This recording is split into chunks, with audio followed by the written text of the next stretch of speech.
اے کاش کہ ہم استغفار کرنے والے بن جائیں. اور آپ کو شاید پتہ نہیں ہے استغفار جہاں گناہوں کی معافی ہے نا، وہاں یہ بہت سارے مسائل کے حل کی کنجی بھی ہے. آپ اگر پرابلم میں ہیں، روزی کے مسائل ہیں، اولاد نہیں ہو رہی ہے، یا کوئی بھی پرابلم ہے، تو کیا سنیے. حضرت امام حسن بصری رحمت اللہ تعالی بہت بڑے بزرگ، ایک شخص آیا آ کر کہتا حضور بارش نہیں ہو رہی ہے، قحط کی پوزیشن آ گئی ہے، بارش نہیں ہو رہی، دعا فرمائیں تو وظیفہ عطا فرمائیں. آپ نے فرمایا استغفار کر، وہ چلا گیا. اچھا ایک بزرگ بیٹھے تھے ان کے پاس، حضرت ربیع بن صبیح رحمت اللہ، وہ دیکھ رہے تھے. دوسرا بندہ آیا کہتا حضور تنگ دستی ہے، کاروبار میں ڈاؤن ہے، رزق میں تنگی ہے. آپ نے فرمایا استغفار کرو. تیسرا شخص آیا کہتا حضور اولاد نہیں ہو رہی ہے، حصول اولاد کے لیے وظیفہ لینا ہے، فرمایا استغفار کرو. چوتھا بندہ آیا، وہ کہتا ہے کہ حضور میرے باغ میں فصلوں میں پیداوار کی کمی ہے، فرمایا استغفار کرو. حضرت ربیع بن صبیح کہتے ہیں حضور پہلا بندہ الگ پرابلم لے کر آیا، دوسرا الگ، تیسرا الگ، چوتھا الگ، چاروں کو ایک ہی دوائی، چاروں کو ایک ہی وظیفہ، استغفار استغفار. آئے ہائے بڑوں کی بڑی بات ہے. قرآن میں بھی پڑھتا ہوں، قرآن آپ بھی پڑھتے ہیں، مگر دیکھو اللہ والے کیسے پڑھتے ہیں. کیا خوبصورت جواب دیا آپ نے. آپ فرماتے ہیں سورہ نوح پارہ 29 آیت نمبر 10 سے 12 کی آپ نے تلاوت فرمائی. اب ذرا قرآن سنیے گا. بسم اللہ الرحمن الرحیم. استغفروا ربکم انہ کان غفارا یرسل السماء علیکم مدرارا ویمددکم باموال وبنین ویجعل لکم جنات ویجعل لکم انہارا. سبحان اللہ. ذرا سنیے گا، اپنے رب سے معافی مانگو. استغفروا ربکم انہ کان غفارا، بے شک وہ بڑا معاف کرنے والا ہے. اب دے گا عطا، کیا فرمائے گا؟ یرسل السماء علیکم مدرارا، وہ تم پر موسلا دھار بارش بھیجے گا. وَيُمْدِدْكُمْ بِأَمْوَالٍ وَبَنِينَ وَيَجْعَلْ لَكُمْ جَنَّاتٍ وَيَجْعَلْ لَكُمْ أَنْهَارًا. فرمایا اور مالوں اور بیٹوں سے تمہاری مدد فرمائے گا، اور تمہارے لیے باغات بنا دے گا، اور تمہارے لیے نہریں بنائے گا. باغات بھی بڑھ رہے ہیں، اولاد بھی عطا ہو رہی ہے، مال بھی بڑھ رہا ہے، بارش بھی ہو رہی ہے. کس چیز سے؟ استغفار سے. تو استغفار یہ آپ کے بہت سارے پرابلمز کا حل ہے، مسائل کا حل ہے. بس اپنی زبان استغفار سے تر رکھے. اچھا پھر اس میں تھوڑی سی شرمندگی بھی ہے. ایسا نہیں کہ استغفار بھی ہو رہا ہے اور دماغ کہیں اور ہے، مسکرا بھی رہے ہیں، ہنس بھی رہے ہیں اور استغفر اللہ. کسی سے معافی مانگتے ہوئے ہنستا ہے کیا بندہ؟ استغفر اللہ ربی من کل ذنب واتوب الیہ. یا اللہ میں اپنے سارے گناہوں سے تجھ سے معافی مانگ رہا ہوں. بہت سارے استغفار کے سیکھ ہیں. استغفر اللہ العظیم من کل ذنب عظیم. اے اللہ میں تجھ سے استغفار کرتا ہوں، وہ رب جو بہت عظیم ہے، اپنے سارے بڑے گناہوں سے میں استغفار کرتا ہوں. الگ الگ سیغوں سے اللہ کی بارگاہ میں استغفار کریں. ہو سکے تو کبھی گناہ یاد آئیں تو آنسو بھی بہ رہے ہوں، مگر یہ استغفار اللہ کو بڑا پسند ہے، معافی رب کو بہت پسند ہے. ابو اللیث سمرقندی رحمت اللہ تعالی لکھتے ہیں پچھلی قوموں میں ایک شخص تھا، اس نے بہت گناہ کیے تھے. ایک بار اس نے اپنی پچھلی زندگی کے بارے میں سوچا، گناہوں کے بارے میں غور و فکر کیا تو اسے شرمندگی ہوئی. اس نے نادم و شرمندہ ہو کر 3 مرتبہ کہا اللہم غفرانک اللہم غفرانک اللہم غفرانک. اے اللہ تیری بخشش، اے اللہ تیری بخشش، اے اللہ پاک تیری بخشش. اسی لمحے اس کو موت آ گئی اور اللہ پاک نے اس کی بخشش فرما دی. آئیے ہم بھی پڑھ لیتے اللہم غفرانک اللہم غفرانک اللہم غفرانک.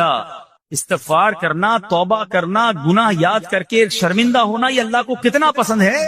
ایک سبحان اللہ، اس کے بارے میں چند برکتیں آپ کو بیان کرتا ہوں. بڑی عظیم برکت یہ ہے کہ اس کی بدولت بندے کا تنگی اور غم دور ہو جاتا ہے. حدیث پاک میں ہے جو ہمیشہ استغفار کرتا رہے اللہ پاک اس کے لیے ہر تنگی سے نکلنے کا راستہ بناتا ہے، ہر فکر و غم سے اسے خلاصی عطا فرماتا ہے. اس کی ایک برکت یہ بھی ہے کہ ایسے بندے کو اللہ پاک غیب سے رزق عطا فرماتا ہے. حدیث پاک میں ہے استغفار کرنے والے کو اللہ وہاں سے رزق عطا فرماتا ہے جہاں اس کا گمان بھی نہیں ہوتا ہے.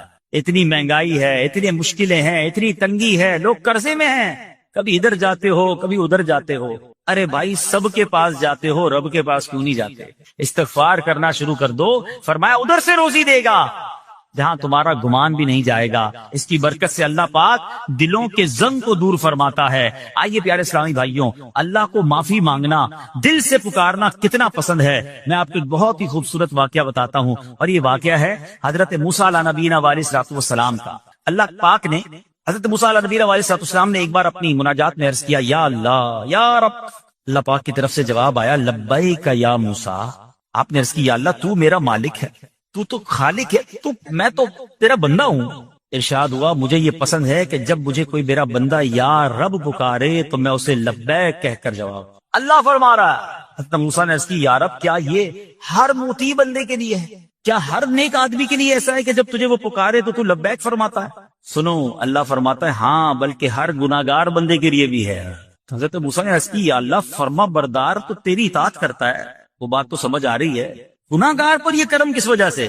اے ہے، سنو میرے رب کیسا کریم ہے۔ فرماتا ہے اے موسیٰ اگر میں بھلائی کرنے والے کو اس کی بھلائی کا بدلہ دوں اور برائی کرنے والے پر اس کی برائی کی وجہ سے احسان نہ کروں تو میرا جود و کرم کہاں جائے گا؟ اللہ فرماتا ہے میرا پھر کرم، میری رحمت کس لیے ہے؟ برائی کرنے والا بھی، گناہ کرنے والا بھی مجھے پکارتا ہے، میں اسے بھی لبیک کہہ کر جواب دیتا ہوں۔ حضرت موسیٰ علیہ نبینا علیہ الصلوۃ والسلام کو ایک بار وحی نازل ہوئی کہ اے موسیٰ فلاں علاقے میں جاؤ، ہمارا ایک نیک بندہ اس کا انتقال ہو گیا ہے، جا کے اس کو غسل دو، اس کو کفن دو اور اس کا جنازہ پڑھو۔ حضرت موسیٰ وہاں پہنچ گئے اور جب وہاں جا کر آپ نے لوگوں سے کہا کہ مجھے فلاں بندے کے پاس لے جاؤ جس کا انتقال ہوا ہے، مجھے غسل دینا ہے، کفن پڑھنا ہے، جنازہ پڑھنا ہے، لوگوں نے کہا حضرت یہ تو زمانے کا گناہگار، بڑا بےہودہ، بڑا بدکار شخص تھا، آپ کو رب کا حکم تھا، آپ نے غسل بھی دیا، کفن بھی پہنایا، جنازہ بھی پڑھا، پھر رب کی بارگاہ میں عرض کی مولا بندے تو یہ کہہ رہے ہیں یہ تو بہت برا آدمی تھا، تو نے مجھے بھیجا اور فرمایا تیرا پیارا بندہ، میں نے جنازہ بھی پڑھ دیا، غسل اور کفن بھی دیا۔ اب ذرا آپ سوچیں کہ کسی کا جنازہ حضرت موسیٰ پڑھ دیں تو اس کی تو بخشش کا تو کوئی مسئلہ ہی کوئی نہیں نا، وہ تو اللہ کے نبی جس کا جنازہ پڑھے غسل دے تو یا اللہ تو نے ایسا انتظام فرما دیا۔ تو رب کریم کی طرف سے پتہ ہے کیا جواب آتا ہے؟ اللہ فرماتا ہے اے موسیٰ بندے سچ کہتے ہیں، یہ بندہ واقعی بڑا گناہگار تھا، جو علاقے والے شہر کے لوگ کہہ رہے ہیں نا ٹھیک کہہ رہے ہیں، یہ بندہ تھا ہی ایسا۔ یا اللہ جب اتنا گناہگار تو اتنی بڑی مہربانی کس وجہ سے؟ ارشاد ہوا اے موسیٰ اس بندے نے مرنے سے پہلے مجھ سے 5 کلمات کے ذریعے بات کی، مناجات کی، مجھے پکارا، 5 سینٹنس تھے، 5 کلمے تھے، اور اے موسیٰ اس کی وجہ سے میں نے اس کی مغفرت فرما دی۔ حضرت موسیٰ کہتے ہیں یا اللہ وہ 5 کلمے تو بتا دے، وہ 5 کیسے جملے تھے کہ علاقے میں سب سے مشہور بدکار اور اس کا انتقال ہو تو رب مغفرت بھی فرمائے اور اپنے نبی کو فرمائے جا کے جنازہ پڑھو۔ تو آپ نے کہا یا اللہ وہ 5 کلمات بتا دے۔ اب ذرا یہ 5 کلمات سنیے گا، ایکچولی جو بات سمجھنی ہے نا، استغفار ہے کیا، معافی مانگنا ہے کیا، توبہ کیا ہے؟ اللہ فرماتا نا کہ ہم نے سنا کہ جو بندہ اللہ سے استغفار کرتا ہے اللہ اسے دیکھ کر مسکراتا ہے، اس کی وجہ یہ کہ بندہ رب کی بارگاہ میں اپنے آپ کو سرنڈر کرتا ہے، اپنے گناہ یاد کرتا ہے، اپنی کم مائگی کا اظہار کرتا ہے۔ وہ کہتے ہیں نا الندم التوبہ، شرمندگی توبہ ہے۔ شرمندہ ہو جائے نا انسان، دنیا میں پتہ کیا معاملہ ہے، ہم کسی عدالت میں جا کر کہہ دیں ہم نے جرم کیا ہے، اقبال جرم، ٹھیک ہے، تو کیا ہوتا ہے، جج کہتا ہے پھر اس کو گرفتار کرو اور سزا سناؤ، بندہ خود ہی مان رہا ہے، گواہوں کی ضرورت کیا ہے؟ دنیا کی عدالت میں اقبال جرم پر سزا ملتی ہے، میرے رب کی رحمت کی عدالت دیکھو، بندہ وہاں جا کر اقبال جرم کر لے، شرمندہ ہو جائے، معافی مانگ لے، اللہ اس کے سارے گناہ معاف فرما دیتا۔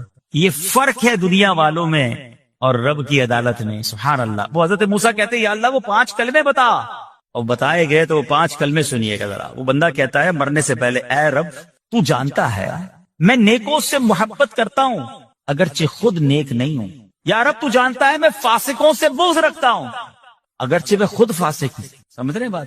اے اللہ نیکوں سے پیار کرتا ہوں، مجھے پتا ہے میں خود نیک نہیں ہوں، میں گناہ گاروں سے نفرت کرتا ہوں حالانکہ میں خود بھی گناہ گار ہوں، کہیں بھی اپنی بڑائی نہیں ہے، میں گناہ گار، میں بدکار، مگر اللہ میں پیار کرتا ہوں نیک لوگوں سے۔ تیسرا جملہ کیا تھا؟ یا رب اگر مجھے معلوم ہو جائے کہ میرے جنت میں داخل ہونے سے تیری ملکیت میں کوئی کمی آ جائے گی اے اللہ میں تجھ سے پھر جنت کا سوال کرنا چھوڑ دوں گا۔ مجھے یہ پتا ہے یا اللہ تو نے مجھے جنت میں داخل کیا نا، تیری جنت میں کوئی کمی نہیں آئے گی، بہت بڑی ہے، مجھے داخل بھی کرنے سے تیرا کچھ نہیں جائے گا، اگر کچھ جاتا ہوتا تو یا اللہ میں جنت تیرے سے مانگنا چھوڑ دیتا۔ چوتھا جملہ کیا ہے؟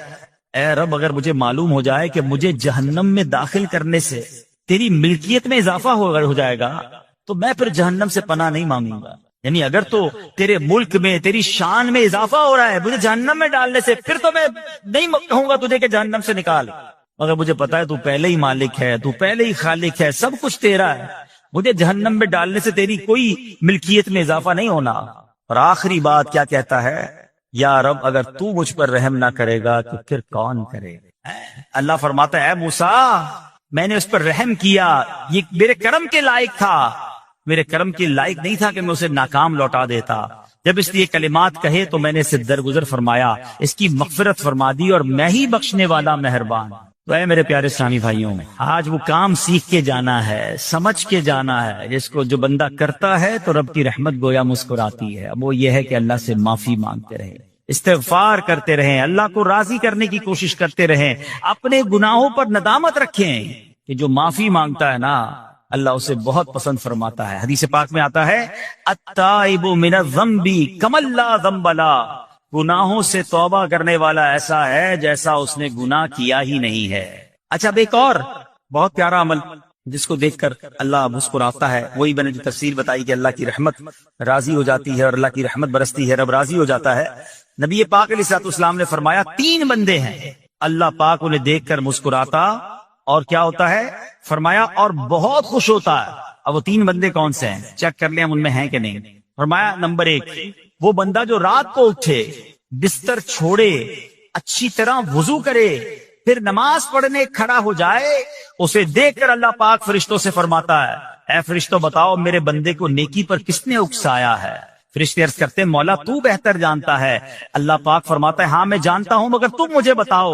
فرشتے عرض کرتے ہیں اے مالک کریم تو نے اسے ایک چیز یعنی جہنم کا خوف دیا ہے، یہ اس سے ڈرتا ہے۔ اے اللہ تو نے ان کو ایک چیز جنت کی امید دلائی ہے، یہ اس کی امید رکھتا ہے۔ اے اللہ یہی خوف اور امید ہے جس نے اسے رات کی نیند قربان کر کے تیرے حضور کھڑے ہونے پر ابھارا ہے۔ اب اللہ پاک فرماتا ہے اے فرشتوں گواہ ہو جاؤ، یہ جس چیز سے ڈرتا ہے یعنی جہنم سے ڈرتا ہے، میں نے اپنے اس بندے کو اس سے امن بخشا، اور جس کی امید رکھتا ہے یعنی جنت کی، میں نے جنت اس پر واجب کر دی۔ رات اٹھ کر جب دنیا سوئی ہو بندہ اٹھ کر تہجد کی نماز ادا کرے، اللہ کی بارگاہ میں آنسو بہائے، اللہ فرشتوں کے سامنے گویا فخر فرماتا۔ دوسرے نمبر پر سنو، فرمایا دوسرا وہ شخص جو حق و باطل کی لڑائی میں شریک ہوا، ثابت قدم رہا یہاں تک کہ شہید ہو گیا، یا اللہ پاک نے اسے فتح عطا فرمائی، اللہ اس بندے کو دیکھ کر بھی مسکراتا ہے۔ جہاد کرنے والے مجاہدین یا تو شہید ہو جائیں یا غازی ہو کر لوٹے اللہ کی رضا کے لیے، اللہ کی رحمت ان پر بھی چھما چھم برستی ہے۔ اور تیسرے نمبر پر فرمایا تیسرا وہ بندہ جو رات کو سفر کرتا ہے، یہاں تک کہ رات کے آخری حصے میں جب کہیں ٹھہرتا ہے تو اس کے ساتھ والے سو جاتے ہیں مگر وہ کھڑا ہو کر نماز پڑھنے لگتا ہے، اس بندے کو دیکھ کر بھی اللہ پاک مسکراتا ہے۔ اجتماعی عبادت کے بڑے فائدے ہیں، اجتماع میں آنا، محفل میں آنا، دعا میں شرکت کرنا بہت اچھی بات، مگر اپنی عادت ایسے بھی بنائیں کہ کچھ عبادتیں ایسی کریں کہ میں جانوں اور رب جانے۔ یہ جو رات اٹھ کر دعا کا لطف ہے، رات اٹھ کر جو نماز پڑھنے کا لطف ہے نا، جب ساری دنیا سو رہی ہے اور بندہ اپنے رب کی بارگاہ میں حاضر ہے۔ علماء کہتے ہیں دن کے نوافل کے مقابلے میں رات کے نوافل افضل ہیں، کیونکہ رات سکون ہوتا ہے، رات رقت قلبی ملتی ہے، سبحان اللہ، رحمت الہی چھما چھم برستی ہے۔ ہمیں کیا کرنا ہے کہ رات تہجد کی نماز کی عادت ڈالے۔ رمضان میں بن گئی تھی نا، سحری کے لیے اٹھتے تھے تو لوگ تہجد پڑھتے تھے، اللہ کرے کہ یہ عادت بن جائے، کبھی کبھی، اگر ہر روز نہیں ہو سکتا کم از کم کبھی کبھی کریں۔ اچھا اگر ایسی کوئی عبادت ہو بھی جائے نا کہ سب کو بتائیں نا کہ رات اٹھا تھا تو جناب دعائیں بھی کی تو آنسو بھی بہائے، نہیں، کبھی کبھی ایسا کیا کرو کہ میں جانوں اور رب جانے، اللہ سے باتیں کیا کرو۔ میں آپ کو صحیح بتاؤں، آپ مجھے ایک بات بتائیں، یہ تو آپ نے سن بھی لیا کہ اللہ کی رحمت کس قدر برستی ہے اس پر۔ زندگی میں بھی جب کبھی ہم پریشان ہوں اور رات نیند نہ آئے، کبھی کبھی ایسا ہوتا ہے پریشانی میں نیند نہیں آتی، کروٹیں بدل رہا ہوتا ہے انسان، اور اس کروٹ بدلتے بدلتے میں آپ کی جب والدہ حیات ہوگی یا ماشاءاللہ جن کے پاس ماں موجود ہے، ماں جیسی ہستی کہاں ملتی ہے۔ ایک بار اور سن لو، دنیا کی بہت ساری چیزیں میرے اور آپ کے پاس ہیں جو ریپلیسیبل ہیں، جو بدلی جا سکتی ہیں۔ موبائل فون لیتے ہیں، بڑی خوشی سے لیتے ہیں، مگر نیا ماڈل آتا ہے تو لوگ بدل لیتے ہیں۔ سواری لیتے ہیں، بڑی خوشی ہوتی ہے، مگر جب نئی سواری آتی ہے تو ریپلیس بدل دیتے ہیں، ماڈل نیا آ گیا بھائی، اب وہ پرانی لگتی ہے۔ مگر یاد رکھو ماں باپ چلے جائیں نا، اس کے بعد ماں باپ دوبارہ نہیں ملتے، ان کا کوئی نیا ورژن یا نیا ماڈل نہیں ہے تو ان کی قدر کر لو، ان کی دعائیں لے لو۔ تو بہرحال آپ کبھی کبھی تکلیف میں ایسا ہوا ہو کہ رات کو نیند نہ آئی ہو، بے قرار ہو کر ماں کے پاس گیا، آنکھوں میں آنسو لے کر کہ ماں میں پریشان ہوں، بیمار ہوں، یا قرضے میں ہوں، یا فلاں پرابلم ہے۔ ماں نے کیا کیا تھا؟ کروٹ بدل کر سو گئی تھی کہ بیٹا تو جان تیرا کام جانے، یا ماں خود بھی بیدار ہو گئی، سینے لگایا اور دعا کرنا شروع کر دی؟ بھائی ہم روئے تو ماں بھی روئی، یہ ہے نا ماں۔ میری تکلیف، ایسا لگتا ہے کہ مجھے کبھی کبھی یہ فیصلہ کرنا مشکل ہوتا تھا کہ تکلیف مجھے زیادہ ہوتی ہے میری تکلیف میں، میری والدہ کو زیادہ ہوتی ہے۔ بیمار میں ہوں، تکلیف اسے، یہ رشتہ کہاں ملتا ہے؟ مگر مجھے ایک بات بتاؤ، جب میری تکلیف پر رات نیند چھوڑ کر بستر چھوڑ کر میں ماں کے پاس گیا، ماں نے سینے لگایا، تو اگر میں اپنا بستر چھوڑ کر آنکھوں میں آنسو لیے میری ماں سے مجھے کہیں زیادہ پیار کرنے والے رب کی بارگاہ میں چلا گیا تو اس کی رحمت کیا مجھے مایوس کرتی؟ میری ماں کے دل میں جو ممتا ہے نا وہ بھی میرے رب نے ڈالی ہے، تو رب کی رحمت کتنی ہوگی؟ تو کبھی کبھی اللہ کی بارگاہ میں رات کے اس پہر حاضر ہوا کرو، جو پرابلم ہے آپ کی، جو مشکل ہے آپ کی، آپ یقین کریں، آپ اللہ کی بارگاہ میں تہجد کے وقت رات کے آخری پہر آنسو بہائیں، دعائیں کریں، نوافل پڑھیں، پھر دیکھیے آپ کے دل کو تسلی کیسے ہوتی ہے، آپ کا ایمان تازہ ہو جائے گا، اور آپ نے دیکھا کہ ایسے وقت عبادت کرنے والوں سے رب کتنا راضی ہوتا ہے۔ اللہ کرے یہ بات ہمیں سمجھ آ جائے۔ اسی طرح عظیم صحابی حضرت عبداللہ ابن مسعود رضی اللہ عنہ سے روایت ہے، پیارے آقا مکی مدنی مصطفیٰ صلی اللہ تعالی علیہ وسلم نے فرمایا، ایک بندہ رات کو اٹھتا ہے، اچھی طرح وضو کرتا ہے، پھر اللہ پاک کی حمد کرتا ہے، اس کی بزرگی بولتا ہے، اپنے نبی علیہ الصلوۃ والسلام پر درود پڑھتا ہے، قرآن کھول کر پڑھنا شروع کر دیتا ہے، یہ وہ بندہ ہے جسے دیکھ کر اللہ پاک مسکراتا ہے اور فرماتا ہے، دیکھو میرا بندہ عبادت کر رہا ہے جبکہ اسے میرے سوا کوئی نہیں دیکھ رہا ہے۔ اللہ، یہ کاش ہمیں عادت مل جائے کہ ہم اکیلے میں عبادت کریں، انفرادی عبادت کریں، میں جانوں میرا رب جانے، کبھی تلاوت کریں، کبھی درود پڑھیں، کبھی دعائیں کریں، کبھی آنسو بہائیں، سبحان اللہ، اس کا مزہ ہی اور ہے۔ ہاں کبھی ایسا ہونا چاہیے، ہم محفل میں عشق رسول کے عالم میں رو بھی پڑھتے ہیں، مدینے کی یاد ہو، نعت شروع ہو تو ہماری آنکھوں میں آنسو آ جاتے ہیں، یہ بھی اچھی بات ہے، مگر کبھی کبھی رات ایسی بھی ہونی چاہیے کہ دل میں ہو یاد تیری گوشئے تنہائی ہو، دل میں ہو یاد تیری گوشئے تنہائی ہو، پھر تو خلوت میں عجب انجمن آرائی ہو۔ کبھی زندگی میں ایسی راتیں بھی آنی چاہیے، وہ ہے نا، جاگ اٹھا اشکوں کا مقدر، عشق نبی میں روتے روتے کیسی گزری رات نہ پوچھو۔ کبھی کبھی ایسی رات بھی گزرنی چاہیے کہ آقا کی یاد میں آنسو بہ رہے ہوں، مدینے کی یاد میں، گھر والوں کو بھی پتہ نہ چلے، ہلکی ہلکی آواز میں کبھی نعت شریف لگا لیا کریں، کبھی مناجات لگا لیا کریں، ہم پتہ نہیں کیا دیکھتے دیکھتے سوتے ہیں۔ کاش انہی تصورات میں آنکھیں بند ہوں کہ میں سو جاؤں یا مصطفیٰ کہتے کہتے، میں سو جاؤں یا مصطفیٰ کہتے کہتے، کھلے آنکھ صلی اللہ کہتے کہتے۔ جو مدینے کے تصور میں سوتے نا پھر خواب میں زیارت بھی کر لیتے ہیں۔ خواب کا ایک فینامنا یہ بھی ہے، آپ جس چیز کے بارے میں سوچتے ہوئے سوتے ہیں نا، عموماً گندی باتیں دیکھ کر، گندی چیزیں دیکھ کر سوتے ہیں، پھر ایسے ڈراؤنے خواب بھی آتے ہیں، انہیں ٹینشن بھی آتی ہے، فلموں میں بھی مار دار دیکھی، خواب میں بھی لڑائی جھگڑے دیکھ رہے ہیں۔ جو مدینے کی یادوں میں سو رہا ہے، جو باوضو سو رہا ہے، جو اللہ کا ذکر کر کے سو رہا ہے، جو نوافل پڑھ کے سو رہا ہے، پھر دیکھو خواب میں بھی کہاں کہاں کی سیر کرے گا انشاءاللہ۔ تو اپنی خلوتوں کو اچھا کریں، اپنے اکیلے وقت کو بھی خوبصورت کریں، آنسو بہائیں، اور سبحان اللہ تہجد پڑھنے والوں کے چہروں پر نور بھی آ جاتا ہے۔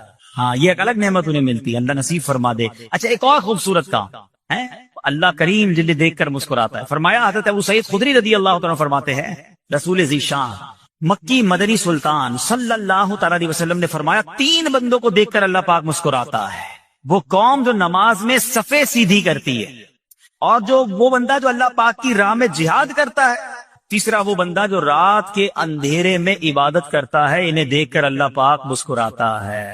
جہاد والی بات اور رات والی عبادت کی بات تو ہو گئی، اب اس میں نئی بات سیکھنے کو ملی، صفیں درست کرنے والی۔ اب روز نماز پڑھ رہے ہیں، صفیں درستی کر رہے ہوتے، امام صاحب کہہ کے تھک جاتے، کاندھے سے کاندھا ملائیں، صفوں کو سیدھا کریں، صفوں کو سیدھا کرنے والوں کو دیکھ کر رب کی رحمت مسکراتی ہے، رحمت برستی ہے۔ اب یہ کتنا آسان کام ہے، مگر اس کی طرف بھی توجہ نہیں ہوتی ہے۔ یاد رکھیے کہ صفیں سیدھی کرنا یہ بڑی نیکی ہے، اور اللہ کرے کہ ہم اس پر عمل کرنے والے بنیں، اور صفیں درست نہ کرنا ترک واجب، ناجائز اور گناہ ہے۔ سیدھی صفیں نہیں کرتے، نہیں ناجائز کرتے ہیں، گناہ کرتے ہیں۔ صف درست نہ کرنے سے نماز ناقص رہ جاتی ہے، اور یہ بعض اوقات لوگ کہتے ہیں یار ہمیں نماز میں وسوسے بہت آتے ہیں، روایتوں میں آتا ہے صف درست نہ کرنا نماز میں وسوسے آنے کا سبب ہے۔ صفیں ٹھیک نہیں ہوں گی نا، عجیب عجیب سی باتیں دماغ میں آئیں گی۔ کیوں؟ حدیث پاک میں آتا ہے شیطان تمہارے درمیان بھیڑ کے بچے کی طرح گھس جاتا ہے، شیطان صفوں میں گھس جاتا ہے۔ صف سیدھی نہ کرنے میں چہرہ بگڑنے کا اندیشہ ہے۔ اے ہائے، اب ذرا غور کر لیجیے یہ کتنا ضروری ہے۔ قرآن کریم میں ایک سورت ہے سورہ صافات، اس مبارک سورت کی پہلی آیت میں اللہ پاک نے فرمایا بس صافات صفا، ان کی قسم جو باقاعدہ صفے باندھے ہوئے ہیں. حضرت عبداللہ ابن مسعود فرماتے ہیں یہاں صفے باندھنے والوں سے مراد فرشتے ہیں. حضرت جابر بن سمرہ رضی اللہ تعالیٰ عنہ فرماتے ہیں ایک دن پیارے آقا مکی مدنی مصطفیٰ صلی اللہ تعالی علیہ وسلم تشریف لائے اور فرمایا تم ایسے صف کیوں نہیں بناتے جیسے فرشتے صفے بناتے ہیں. ہم نے عرض کی یا رسول اللہ صلی اللہ تعالی علیہ وسلم فرشتے کیسے صف بناتے ہیں؟ فرمایا پہلے اگلی صف مکمل کرتے ہیں اور خوب مل کر کھڑے ہوتے ہیں. سبحان اللہ، مبارک ہو مسلمانوں کو، وہ صفے سیدھی کرتے ہیں، اچھی طرح کاندھے سے کاندھا ملاتے ہیں، گویا یہ فرشتوں کا کام کر رہے ہیں، فرشتوں والا کام کر رہے ہیں. تفسیر طبی میں ہے فاروق اعظم رضی اللہ عنہ کا یہ معمول تھا، جب نماز پڑھانے لگتے تو نمازیوں کو فرماتے صفے سیدھی کر لو، اے فلاں ذرا آگے ہو جاؤ، اے فلاں ذرا پیچھے ہو جاؤ. پھر فرماتے بے شک اللہ پاک تمہیں فرشتوں کی طرح دیکھنا پسند فرماتا ہے. تو صفے سیدھی رکھنا یہ فرشتوں کا انداز ہے اور اللہ کی رحمت خوب برستی ہے، گویا رب مسکراتا ہے انہیں دیکھ کر. تو اے میرے پیارے اسلامی بھائیوں، اور بھی بہت سارے کام ہیں جس کو دیکھ کر، جن کو کرنے سے اللہ کی رحمت چھما چھم برستی ہے. مسلمانوں کی پیاری امی جان حضرت عائشہ صدیقہ طیبہ طاہرہ رضی اللہ تعالی عنہا سے روایت ہے، رسول رحمت شفیع امت صلی اللہ تعالی علیہ وآلہ وسلم نے فرمایا جب بندہ مجھ پر درود پاک پڑھتا ہے تو اس کی برکت سے ایک فرشتہ اللہ پاک کی بارگاہ میں حاضر ہوتا ہے. اس فرشتے کے لیے حکم ہوتا ہے کہ اسے میرے بندے کی قبر کے پاس لے جاؤ تاکہ یہ میرے بندے کے لیے مغفرت کی دعا کرتا رہے اور میرے بندے کی آنکھیں ٹھنڈی ہوتی رہیں. ذات والا پہ بار بار درود، ذات والا پہ بار بار درود، بار بار اور بے شمار درود. قبر بے خوب کام آتی ہے، بے قصوں کی ہے یار غار درود. صلو علی الحبیب صلی اللہ تعالی علی محمد صلی اللہ علیہ وسلم. پیارے پیارے اسلامی بھائیوں، کچھ دنوں پہلے ہی کی بات ہے، ایک شور اٹھا کہ ماہ رمضان کا چاند نظر آ گیا، اور جیسے ہی رمضان آیا مسجدوں کی رونقیں بڑھ گئیں، نمازیوں کی تعداد بڑھ گئی. ایک عجب سما تھا سحری کا، ایک روحانی منظر تھا افطار کا. نوجوان، بوڑھے، بچے، اسلامی بہنیں سبھی عبادت میں مشغول ہو گئیں. دیکھتے ہی دیکھتے عشرہ رحمت گیا، عشرہ مغفرت آیا، وہ بھی جدا ہوا. ہمیں لگا کہ ہم عشرہ رحمت اور عشرہ مغفرت میں ویسی عبادت نہیں کر سکے، اب آخری عشرے میں خوب عبادت کر لیں گے، تاک راتیں بھی ہیں، مگر غفلت میں وہ آخری عشرہ بھی گزار دیا. رمضان ہمیں تڑپا کر، بہاریں لٹا کر، برکتیں عطا کر کے ہم سے اب جدا ہو چکا ہے. اب رمضان یقیناً اگلے سال بھی آئے گا، مگر یہ نہیں پتا کہ ہم اس رمضان میں ہوں گے یا نہیں ہوں گے. ہمیں یہ بھی نہیں معلوم ہماری مغفرت ہوئی کہ نہیں. ہم رب کریم سے دعا کرتے ہیں کہ اللہ جن لوگوں نے تجھے راضی کیا ان کا واسطہ ہم سے راضی ہو جا، جن لوگوں کی مغفرت فرمائی ان کا واسطہ ہماری مغفرت فرما دے. ماہ رمضان کی بس اب یاد ہی باقی رہ گئی ہے. اب رمضان کے بعد کی زندگی ہے. اب زندگی ہمیں ایسے گزارنی ہے کہ جو ہم نے رمضان میں روحانیت حاصل کی، جو برکتیں حاصل کی، جو ہمیں تقوی کی سوغات رمضان سے ملی ہے، کہیں وہ ضائع نہ ہو جائے. ہمارا دشمن آزاد ہو چکا ہے، شیطان حملہ کرنے کے لیے بھرپور تیاری پر آمادہ ہے. کئی لوگوں کو تو اس نے پہلے 2 دنوں میں ہی مسجد سے دور کر دیا ہوگا. اب ہمیں بھی غور کرنا ہے کہ کیا ہمیں بھی اپنی ساری عبادتیں، ساری ریاضتیں، ساری روحانیت ضائع کرنی ہے یا نہیں. ہم نے انشاءاللہ اس کو کنٹینیو کرنا ہے جو ہم نے رمضان میں اعمال شروع کیے تھے، جو نیکیاں شروع کی تھی. بڑی پیاری ایک حدیث پاک ہے کہ رمضان وہ مہینہ ہے، من قام رمضان ایمانا و احتسابا غفر له ما تقدم من ذنبه. یعنی جو ایمان کے ساتھ ثواب کمانے کے لیے رمضان المبارک کے روزے رکھے، اس کے پچھلے گناہ معاف کر دیے جاتے ہیں. اور اب شوال کا مہینہ آیا نا، حدیث پاک میں ہے کہ جس نے رمضان کے روزے رکھے پھر 6 دن شوال میں روزے رکھے تو گناہوں سے ایسا پاک ہو جاتا ہے جیسا کہ ماں کے پیٹ سے آج ہی پیدا ہوا ہو. تو وہ روحانیت کو برکت جاری رکھنی ہے. ابھی تو روزے بھی رکھنے ہیں نا، انشاءاللہ نفلی روزے رکھیں گے، 6 روزے رکھ لیں گے تو انشاءاللہ یہ برکت بھی حاصل ہو جائے. ہمیں کوشش یہ کرنی چاہیے کہ ہمیں ماہ رمضان کے بعد اب یہ 6 دن شوال کے، ضروری نہیں کہ ایک ساتھ رکھیں، شوال کے پورے مہینے میں رکھ لیں. ایک اور خوبصورت حدیث ہے کہ جس نے عید الفطر کے بعد 6 روزے شوال کے رکھے تو اس نے پورے سال کے روزے رکھے.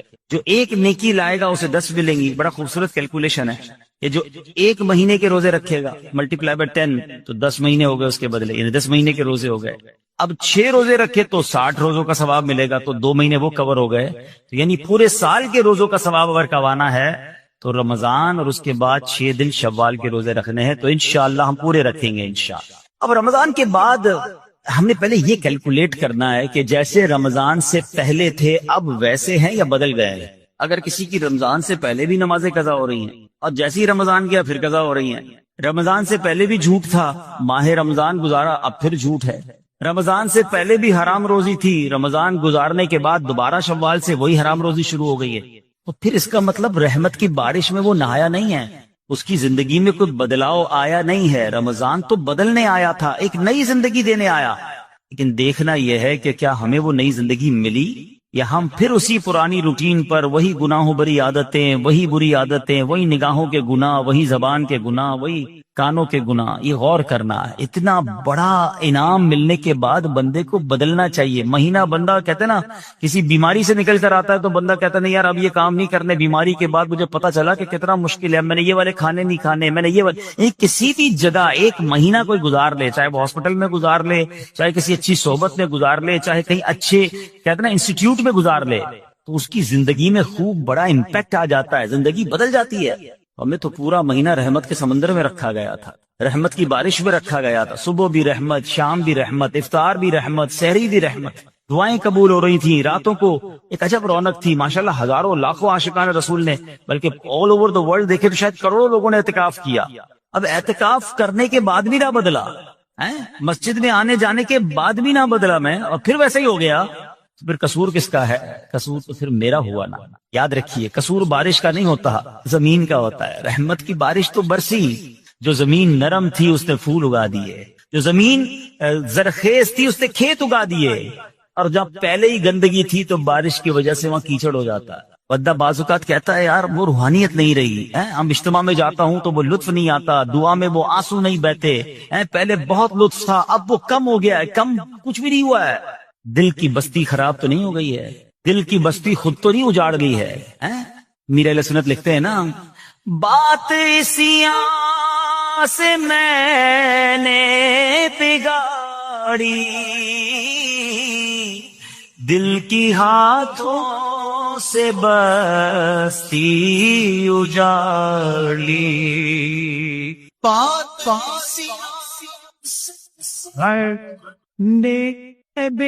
بڑی دل کی ہاتھوں سے بستی اجاڑی. لطف و عطابت یفت و عطا کی میرے مولا تو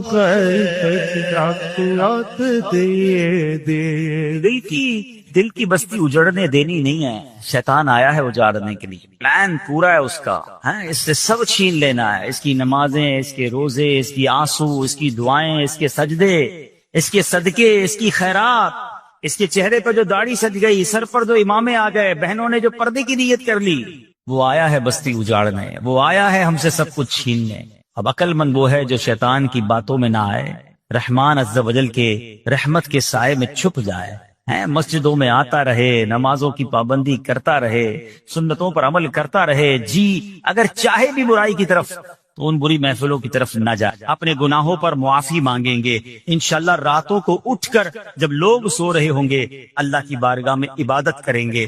اسی طرح فرمایا کہ صفوں کو درست کریں گے، اور انشاءاللہ رب کی بارگاہ سے خوب رحمتیں لوٹیں گے. اے میرے پیارے اسلامی بھائیوں، یہ سب کب ہو سکے گا؟ کہ جب ہم اچھے ماحول میں رہیں گے. تہجد تو جب پڑھیں گے نا جب پہلے فرض پڑھیں گے. جس کی فرض ہی قضا ہو رہی ہے تو اس کو تہجد کی باری کب آئے گی؟ استغفار تو جب کرے گا جب ایسے ماحول میں آئے گا کہ جہاں گناہوں کو یاد دلا کر معافی مانگنے کا ہمیں انداز اور اس کی فکر دی جائے. تو آج کے اس پرفتن دور میں دعوت اسلامی کا یہ پیارا ماحول ماحول آپ کے سامنے ہے، اس ماحول سے وابستہ رہیں۔ ہفتہ وار اجتماع میں، مدنی قافلوں میں، ہفتہ وار مدنی مذاکرے میں شرکت کرتے رہیں گے تو انشاءاللہ ان نیکیوں کا جذبہ بھی ملتا رہے گا، اور انشاءاللہ ایسے کام کرنے میں اللہ کرے کامیاب ہو جائے۔ تصور ہی کتنا پیارا ہے، یقین کریں، میں آپ شاید پتہ نہیں وہ فیلنگ آپ کو محسوس ہو رہی ہے کہ نہیں، یہ تصور ہی کتنا پیارا ہے کہ کبھی میں کوئی ایسا عمل کر لوں کہ رب کی رحمت مجھے دیکھ کر مسکرا دے، ہے اللہ راضی ہو جائے، اللہ خوش ہو جائے، اور کیا چاہیے، میری تو زندگی کا حاصل ہو گیا نا۔ تو اب یہ 3-4 کام آپ نے سن لیے ہیں، اس کو عمل کرنا شروع کر دیں۔ اللہ کریم سے دعا کرتا ہوں کہ رب کریم اپنی رضا والے کام ہمیں بڑھ چڑھ کر کرنے کی توفیق عطا فرمائے۔ اللہ پاک ہم سب کو عمل کرنے کی توفیق عطا فرمائے۔ صلو علی الحبیب۔ کوئی تنگی کا شکار ہو، کوئی غربت کا شکار ہو، کوئی پریشانی کا شکار ہو، بہت غور سے یہ واقعہ سنیں۔ آپ کی زوجہ نے کہا کہ آٹا ختم ہو گیا ہے، اب روٹی کیسے بنے گی، کھانا کیسے بنے گا؟ آپ نے اپنی زوجہ محترمہ سے فرمایا کہ تمہارے پاس کچھ رقم ہے جس سے آٹا خریدا جا سکے؟ تو اس نے عرض کی کہ جی میرے پاس 1 درہم ہے جو اون بیچ کر حاصل ہوا ہے۔ آپ نے فرمایا لاؤ وہی درہم مجھے دے دو تو میں بازار میں جا کے آٹا لے آتا ہوں۔ آپ دکان پر آٹا لینے گئے، گھر میں 1 ہی درہم اور اس درہم کا بھی آٹا لینا ہے جس کا کھانا کھانا ہے۔ جب آٹے والے کی دکان پر پہنچے تو ایک فقیر وہاں آن پہنچا اور اس فقیر نے کہا کہ اے ابو المسلم خولانی، ایسا کرو یہ 1 درہم مجھے دے دو، مجھ پر صدقہ کر دو۔ آپ وہاں سے پلٹے، تھوڑا آگے گئے، دوسری دکان پر گئے، فقیر وہاں بھی آ گیا، کہنے لگا یہ 1 درہم آپ مجھ پر صدقہ کر دیں۔ فقیر پیچھے لگا رہا، آخر کار آپ نے وہ 1 درہم جو گھر سے لے کر آئے تھے آٹے کے لیے اس فقیر پر صدقہ کر دیا۔ ایمٹی ہینڈڈ، خالی ہاتھ ہو گئے۔ سوچنے لگے اب گھر والوں کو کیا جواب دوں گا، اللہ کی راہ میں صدقہ تو کر دیا ہے، اب گھر واپس لوٹوں گا تو کیا بتاؤں گا، کھانے کے لیے انتظار میں ہے، آٹا لینے گیا ہوں۔ تو اب خالی تھیلا لے کر آئے تھے گھر سے، تو آپ نے لکڑی والے کی دکان پر گئے جو لکڑی کا کام کرتا ہے، کارپینٹر جو ہوتا ہے، اس کے پاس آپ نے دیکھا ہوگا برادہ پڑا ہوتا ہے، چورا بالکل، آپ نے اس تھیلے میں برادہ بھر لیا، اور تاکہ تھیلا بھر جائے اب گھر گئے، دستک دی، تھیلا پکڑایا اور خود باہر فوراً باہر سے چلے گئے۔ میں منہ کیا دکھاؤں گا گھر والوں کو، چلو وہ تھیلا پکڑ کے اندر جائیں، اتنی دیر میں گھر سے دور چلا جاؤں۔ آپ دور چلے گئے، گھر والوں نے تھیلا کھولا تو اس میں نہایت عمدہ قسم کا آٹا موجود تھا، بڑا زبردست آٹا۔ گھر والوں نے روٹیاں بنائی، انتظار کر رہے ہیں کہ حضرت کب آئیں گے۔ اب آپ شرمندہ، اب باہر گھوم رہے ہیں کہ وقت گزر جائے، گھر والے سو جائیں، وقت جو ہے وہ بھوک کا ٹائم تھوڑا گزر جائے۔ اب سارا دن گھر نہیں گئے، آپ کی زوجہ محترمہ انتظار کرتی رہی۔ اب آپ رات کو چپکے سے گھر میں داخل ہونے لگے کہ گھر والوں کی ڈانٹ بھی سننی ہے کہ ہم نے پیسے دیے تھے آٹا لانے کو، آپ لکڑی کا برادہ دے گئے، مگر ان کو نہیں پتا تھا اندر کہانی کچھ اور ہو گئی ہے۔ اب آپ کی فیملی انتظار کر رہی ہے کہ کب آئیں، بھوکے ہیں، ان کو اتنا اچھا ہمیں آٹا دے کر گئے، بہترین قسم کی روٹیاں بنی ہیں، آئیں تو حضرت کو کھانا پیش کیا جائے۔ آپ چپکے سے گھر میں داخل ہوئے تو آپ کی زوجہ محترمہ فوراً سامنے آ گئی۔ اب آپ شرمندہ، مگر آپ کی زوجہ محترمہ بہترین قسم کی روٹیاں انہوں نے سامنے پیش کی۔ آپ حیران ہوئے کہ یہ کہاں سے آیا؟ تو آپ کی زوجہ نے کہا یہ اسی آٹے کی روٹیاں ہیں جو آپ لائے تھے۔ جب یہ سنا تو آپ کی آنکھوں میں آنسو آ گئے، آپ رونے لگے، اپنے پروردگار کا شکر ادا کیا کہ اس نے میری لاج رکھ لی اور مٹی کو عمدہ آٹے میں تبدیل فرما دیا۔ کیوں کرنا میرے کام بنے غیب سے حسن، کیوں کرنا میرے کام بنے غیب سے حسن، بندہ بھی ہوں تو کیسے بڑے کارساز کا۔ اے میرے میٹھے اسلامی بھائیوں اور مدنی چینل کے ناظرین، یاد رکھیے صدقہ دینا، محتاجوں کی مدد کرنا، ان کی خیر خواہی کرنا، یہ اللہ عز و جل کو اس قدر پسند ہے کہ جو مسلمان اخلاص کے ساتھ، دیکھیں یہ ایک شرط ضرور ہے، اخلاص ہونا ضروری ہے، اللہ کی رضا کی نیت ہونا ضروری ہے۔ دکھلاوا، واہ واہ، نام ہو جائے یا کسی کو صدقہ دے کر احسان جتائے، یہ تو الٹا ظلم ہے، یاد رکھیے، یہ بہت بڑی غلطی لوگ کرتے ہیں۔ بلکہ قرآن کہتا ہے اے ایمان والو اپنے صدقات کو ضائع مت کرو، احسان جتا کر، تکلیف دے کر۔ اب یہاں کسی کو پیسے دیے، الٹا پھر اس کو یاد دلاتے، یاد ہے نا تمہیں نوکری لگائی تھی، یاد ہے نا تمہیں جناب میں نے قرضہ دیا تھا، وہ دن بھولے تو نہیں جب بچے کی شادی کروائی تھی۔ کتنا ذلیل ہوتا ہوگا شخص، کتنا دل دکھتا ہوگا اس کا۔ تو ذرا غور کیجئے میٹھے اسلامی بھائیوں، کبھی بھی کسی کی مدد کریں، احسان نہیں جتانا، اللہ کے لیے اللہ کی رضا کے لیے کام کیا، تو اخلاص کے ساتھ جو لوگوں کے دل خوش کرتے ہیں، سبحان اللہ، تو اللہ تبارک و تعالی وہ ایسے بندے کو محتاجی کے باوجود کسی کے آگے شرمندہ نہیں ہونے دیتا، بلکہ اس کی سوچ سے بڑھ کر نوازتا۔ بعض اوقات کچھ لوگ صدقہ دیتے وقت، خیرات دیتے وقت، اللہ کی راہ میں خرچ کرتے وقت یہ سوچتے ہیں کہ دوسروں کو دے دیں گے تو ہمارا کیا ہوگا، ہمارے کام کیسے بنیں گے، سب کو بانٹ دیں گے تو ہمارے رزق کا کیا ہوگا۔ غور سے سنیے، حضرت سیدتنا اسماء رضی اللہ تعالی عنہا فرماتی ہیں، نبی پاک علیہ الصلوۃ والسلام نے مجھ سے ارشاد فرمایا، صدقہ و خیرات مت روکو۔ سنیے، صدقہ و خیرات مت روکو، کہیں تمہارا رزق نہ روک دیا جائے۔ جو لوگ بعض اوقات تنگی کا شکار ہوتے ہیں نا، وہ چیک کریں، یار میں نے صدقہ خیرات دینا تو نہیں روک دیا، میں نے اللہ کی راہ میں خرچ کرنا تو نہیں روک دیا، یہ خرچ کرنا ہی ملٹیپلائی کر کے واپس لاتا ہے۔ ایک اور روایت میں آتا ہے، گن گن کر خرچ نہ کرو ورنہ وہ رب کریم بھی تمہیں گن گن کر عطا فرمائے گا۔ جو لوگ گن گن کر دیتے ہیں نا، بس بھائی زکوٰۃ پوری ہو گئی، اتنا ہی دینا تھا، اب اگلے سال آنا، ارے رب کریم تمہیں عطا فرمائی جا رہا ہے، تم بھی بانٹے چلے جاؤ، تم بھی دیتے چلے جاؤ، وہ اور اپنے خزانوں سے عطا فرمائے گا۔ اے میرے میٹھے اسلامی بھائیوں، سیدنا امام بدر الدین عینی رحمت اللہ تعالی علیہ، جو ابھی میں نے حدیث پڑھی کہ پیارے آقا علیہ الصلوۃ والسلام نے فرمایا صدقہ و خیرات مت روکو، کہیں تمہارا رزق نہ روک دیا جائے۔ اس حدیث کے تحت فرماتے ہیں، اس خوف سے اپنے مال کو صدقہ کرنے سے مت روکو کہ وہ ختم ہو جائے گا، کیونکہ اللہ عز و جل تم پر مال کی تنگی فرما دے گا، یہ تجھ سے مال روک لے گا اور رزق کے وسائل ختم فرما دے گا۔ ہمیں نہیں پتا ہوتا، بعض اوقات ہم کسی کی مدد کرتے ہیں، اس کی دعا لگتی ہے، ہمارے بگڑے کام بننے سنور جاتے ہیں، ہمارے رزق میں برکت شروع ہو جاتی ہے۔ بعض اوقات کچھ غریب رشتہ داروں کی لوگ مدد کر رہے ہوتے ہیں، کچھ لوگوں کی کفالت کر رہے ہوتے ہیں، اور بزنس چلتا رہتا ہے، کاروبار بڑھتا رہتا ہے۔ اس میں ہماری کوئی عقل، ہماری کوئی ہوشیاری، ہمارا کوئی کمال نہیں ہوتا۔ کیا معلوم جس کو تم کفالت کر رہے ہو، ہر مہینے جس کے گھر کھانا پہنچا رہے ہو، یہ اسی کی دعائیں ہیں جو تمہارا رزق بڑھتا چلا جا رہا ہے، یہ اسی کی دعائیں ہیں جو تمہیں ترقی ملتی چلی جا رہی ہے۔ تو اللہ کی راہ میں خرچ کرنے کے لیے دل کھول کر خرچ کرتے رہنا چاہیے، صدقہ دینے میں کنجوسی نہیں کرنی چاہیے۔ حضرت رابعہ بصریہ رضی اللہ تعالی عنہا کا یقین دیکھو، توکل دیکھو، آپ کا بلیف کیسا تھا کہ ایک بار دو بزرگ حضرت سیدتنا رابعہ بصریہ رضی اللہ تعالی عنہا کے یہاں حاضر ہوئے، اور یہ نیت تھی کہ حضرت رابعہ بصریہ کھانا کھلائیں گی، ان کا تو کھانا بھی رزق کے حلال پر مبنی ہوگا۔ اب حضرت رابعہ بصریہ کے پاس دو ہی روٹیاں تھیں، اب دو بزرگ تھے، بھوک بھی لگی ہوئی تھی، وہی دو روٹیاں آپ نے دسترخوان پر ان دونوں بزرگوں کے سامنے رکھ دی۔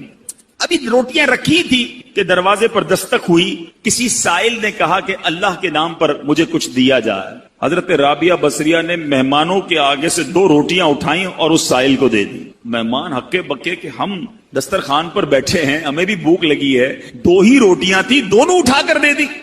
مگر یقین دیکھو، اللہ غنی، ابھی وہ حیرت زدہ ہیں کہ تھوڑی دیر میں دروازے پر پھر دستک ہوتی ہے، ایک کنیز بہت سی گرم روٹیاں لے کر حاضر ہوئی اور عرض کی یہ میری مالکہ نے آپ کے لیے بھجوائی ہیں۔